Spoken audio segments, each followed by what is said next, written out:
former Commissioner of Police and, of course, the political leader of the NTA, Gary Griffith. He joins me, a man with a wealth of knowledge when it comes to security. You've been in the field for a very long time, and like a citizen now, all of us, we're looking on at what's happening. We saw that brazen attack last week in Barataria.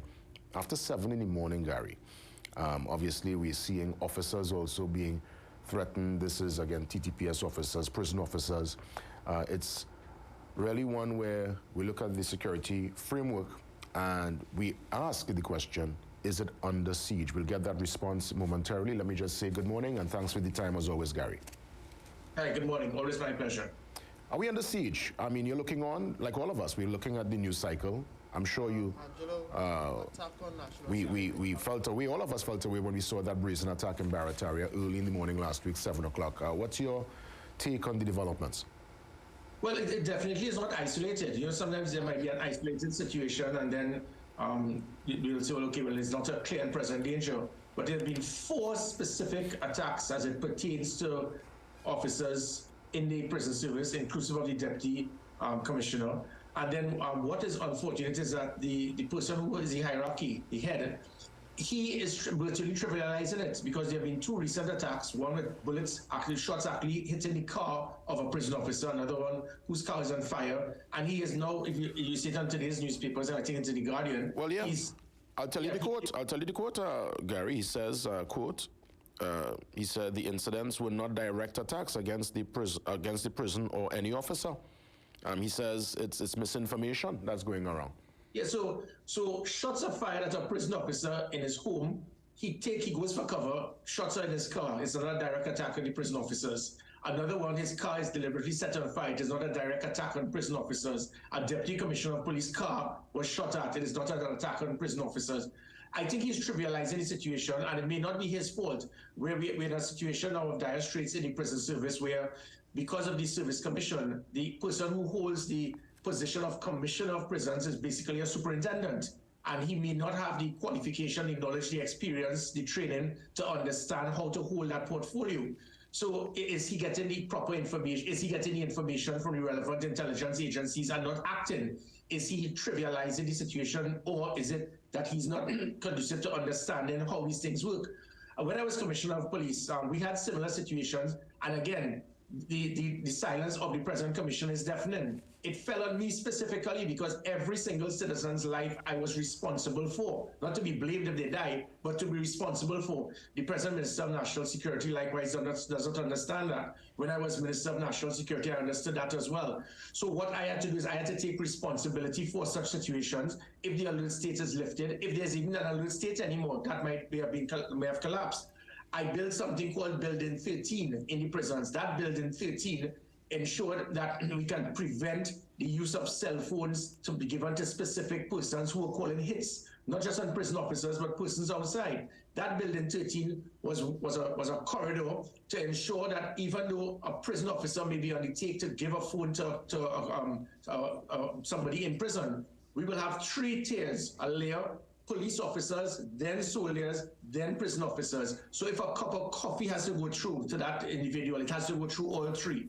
That prevented any access of cell phones being made eligible to these individuals. And I'm sure how serious it is, Jay, is that there was a situation when I was commissioner, on 4 occasions within 24 hours, a prisoner got a cell phone. Every time we locked onto it, we acquired the cell phone, we seized it, we picked up here another cell phone. So as soon as a cell phone was being seized, he was getting one back. That is how important that Building 13 was, because now we have situations where we can ask, are there being recordings of persons who are visiting these persons in prisons, which should be done. Why we have shut down Building 13? Why it is we have not reignited that 3-tiered approach that I put?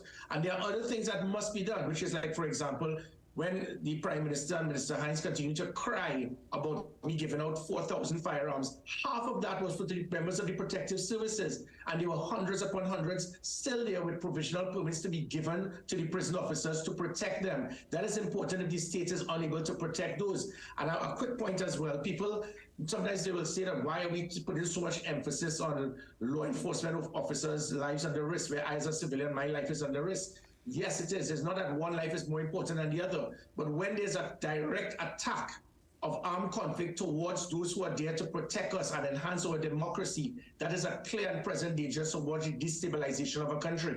Yeah, and I'm looking at, obviously, the developments coming out of last week in Santa Cruz with the cache of ammunition. I was wondering at some point if we were in some kind of war, obviously, lots of weapons found, and that was, I guess, a shining moment for the TTPS. Some would have suggested that they could have set up a sting to see who these guns and ammunition, in terms of where it was heading, who was the owner or who was going to collect such high weaponry. Obviously, nonetheless, off the street and less illegal firearms in the way or in the hands of the criminal element. I mean, that was a win for the TTPS last week, wasn't it, Gary? It was a win for Trinidad and Tobago. What is unfortunate is that many people, they're trying to question how legitimate it was. They're trying to question whether it is that these were weapons that would have been seized before, which is unfortunate. And I think it is hope that the communication department of the police service can come forward and bring more to stop having persons question whether this is just a cosmetic show. I do not believe so. I have no information to believe so at this time. But the point of the matter is 35 weapons. It is a good hit, but it is a drop in the bucket. The police usually sees about 800 to 1,000 per annum. So when it is after 10 years, the police would have seized about 20,000 firearms. Based on the records that you have from the SSC and other agencies, they believe there are 10,000 plus illegal firearms out in the street still. So it is a win, but it's a small win. It is a step in the right direction. What is being done to acquire the 10,000 more, which goes back to my concern. As Commissioner of Police, I drafted a border protection unit, gave it to the Prime Minister. He ignored it. They don't see the importance of illegal firearms. The Minister of National Security, if it is that West Indies lose a cricket game, he's going to say it's because of legal firearms. You can't be that ignorant to understand that 99% plus of murders that have taken place in this country in the last 2 years have been by illegal firearms. Very little is done to deal with it. Everything is spent on legal firearms.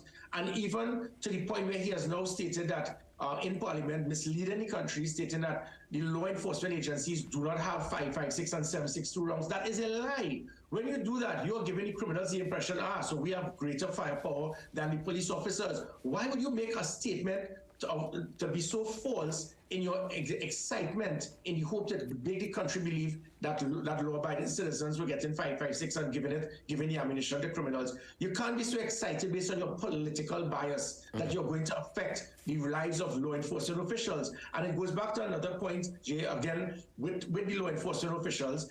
I insisted as Minister of National Security that armored vehicles must be provided for our law enforcement officials, whether it be the heads or those who are on the front line. There's a clear and present danger. They are the ones whose lives are at risk, as we've seen recently in the last few days. And as Commissioner of Police, I drafted the same thing. Lo and behold, several armored vehicles will come in and then be given to the politicians and not being given to the Deputy Commissioner of Prisons, to the Commissioner of Police, to the Chief of Defense Staff. You give it to the politicians to have themselves protected when there's a clear and present danger towards the hierarchy of the law enforcement agencies and also the front line who have to go in volatile areas, in hotspot areas, and you as a Prime Minister say, well, they should just go in a sedan. He doesn't even want them in an SUV. Put them in a sedan when somebody could just throw a big stone, fire a shot and kill an officer.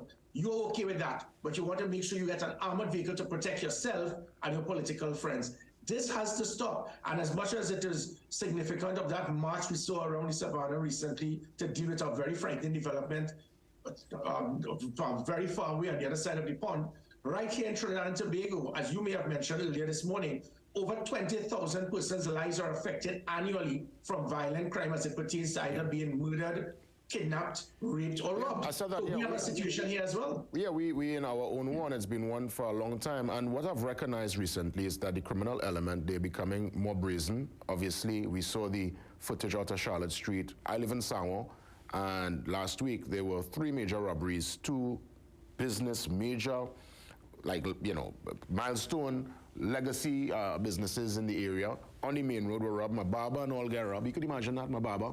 I mean, people might ask what I go up to the barber for, but to do the little mark, not the head, obviously.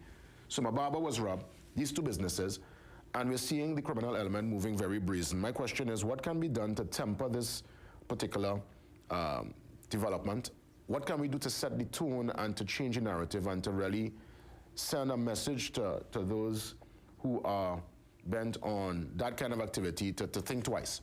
What can be done at this point? Give me a solution here. Definitely similar to what I did as the Minister of National Security and the Commissioner of Police. When I was Minister, there was a police officer, I think, was shot in Laventille. And I put everything. It was right back. You touch one, you touch all. I made that comment. People were offended. But that is the way that I operate. You've got to fight fire with fire. The present Commissioner of Police, I don't think she ever fired a firearm in the last few decades. You can't be in Gabardine with a cane in your admin building and then coming down just to watch and do a photo op of weapons being seized. You've got to be on the ground. There has to be leadership by example. You've got to prove to the rank and file that I am willing to do everything that I am asking you to do yourself. And that is what needs to be done. The one shot, one kill. There was a reason for that. It was to put fear into criminal elements to let them realize that no block, no corner, no community, no neighborhood belongs to you. That is not being done. And what has been done instead is dismantling of things that put fear into the criminals. The alert state, where it would have triggered escalation based on the threat nationally. The operational command center, which was shut down, that will unify all different arms of the protective services to be able to work together. So similar to if there's a situation in prison, the operational command center will understand the police need to move in there. That's why we had the special operational response team. When they moved into the prison, fear was kicked in. If they moved into a different location, these officers were highly polygraphed, so the rogue elements would not tip them off. Well, Gary, let me ask you really quick, and I'll let you finish your point, but you mentioned in terms of the commissioner. Now, not defense of the commissioner per se, the current commissioner, but I know the job is an administrative one, and she comes to the table with lots of administrative experience. Now, obviously, we look back at commissioners, and I'll go back to as far as boroughs. There was another commissioner from Point Fortin, I think his name was it? I can't remember his name. I know he was another... Guy Philbert. Philbert, right. Philbert. He was... So the commissioners I remember as action men would have been... Well, I wasn't around in Burroughs' time. I heard about Burroughs. I was too small.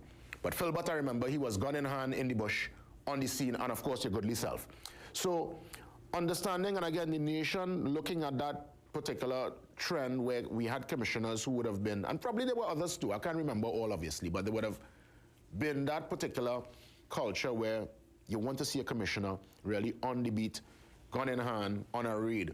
But in essence, I mean, the job really is more an administrative one. And in essence, the job really calls for more on an administrative side, which the commissioner... Not necessarily. When it is that you do the assessment to appoint a commissioner of police, it involves your knowledge and expertise in administration, in finance, in logistics, in human resource, in operations as well. Also, it's holistic. Yes. So it's not about administration. But what we have seen for the Stephen Williams and the Jacobs and the Christopher, the Hilton guys, they love the Gabardine, they love the cane, they love the administrative office, and that's where the operational plans would be to, we need to pray, blame the community, blame the politicians, and blame everybody else other than yourself because they're not operational, they're not strategic, they're not tactical. This is not the time for that type of officer. And similar to the prison service, you can't have a superintendent running the prison service at this time. And the service commission needs to understand because the person may not have the expertise required. When Earl Christopher was assessed by external international experts, she placed, I think, 17th or 22nd. And there was a reason for that. That was just about 5 years ago. The 2 years before that, after that, she got 20% less than others because they were looking at her operational aspect, and it was shortcoming. And there's nothing wrong with that. I may be very good operational, but I may not be very good as it pertains to finance. So it varies. But now is not the time to have a Gabardine cane holding commissioner of police or commissioner of prisons. We are at war. It's armed conflict going on. They are taking the fight to us. Thankfully, that commemorative wall that I built outside the police admin building during my 3 years, we didn't have to print another name. But when it is that it did happen, an off-duty officer was shot, I was there immediately on that operation, and we found that individual who killed that police officer, and then he ended up at the hospital. And it is not anything to be pleased about. but you have to fight fire with fire. You've got to put fear into criminals, and if that is not done, they are going to be brazen, they're going to feel that they're in control, and that is what we did. Even in prisons, as I said, we moved in there, we put a system of building 13, we put different lines to ensure that the criminal elements inside the prison will not be able to get phones to call hits. We'll be monitoring the information by recording conversations. All of these things have been shut down. And again, similar to technology that we had, known as predictive policing, we were able to prevent dozens of murders from taking place because of predictive policing, whether it was the use of technology that put an end to kidnapping, whether it was the police app that was the biggest app in the country that they have shut down because they're afraid of technology, and that technology was providing information because there's no such thing as the perfect crime. People were pumping information to us. So all of these things would have played a part towards securing the prison officers, securing the prisons, securing the police officers, and making the nation feel safer. And again, I want to re-emphasize about the FULs. I would pump in FULs for every 2 FULs I would have given. I insisted that one must be given to a member of the protective services. And the Minister of National Security still continues to complain about that. It makes you wonder who it is that we're really trying to protect. Gary, in the 30 seconds that remain, really fast, I want to get your take on extortion and your advice to businesses, or at least what, in your mind, can be done to make cover tax, paying people just to not get robbed or to get protected on a particular job site or in a particular space. What can be done to deal with that really fast as we wrap things up? Yeah, quickly, again, similar to our operate, I don't negotiate with terrorists, I don't negotiate with criminals, and we cannot negotiate, and that is what politicians have done for far too long. They give state contracts, which has been instrumental. The previous commissioner gave Senate. When you play with filthy animals, you will get fleas. You don't give criminals state contracts, and because they use the profit to buy more weapons, bring more drugs, hire more gang members, put hits on other gang members to get their state contracts. What I did as Commissioner of Police is, as soon as we understood this, that there was extortion, we put covert operatives, undercover officers, to be in the grocery, to be in the supermarket, to be there in construction. As soon as they came and they came for their demands for the funds, we took their wicket. That is how you have to operate. You have to be proactive. You have to think out of the box. You use covert operatives, and that is why extortion was a virtual non-entity under my watch. Gary, as always, thanks for the time, and we'll get a chance, obviously, to touch base soon, I'm sure, on other pressing matters. Have a great one. Take care.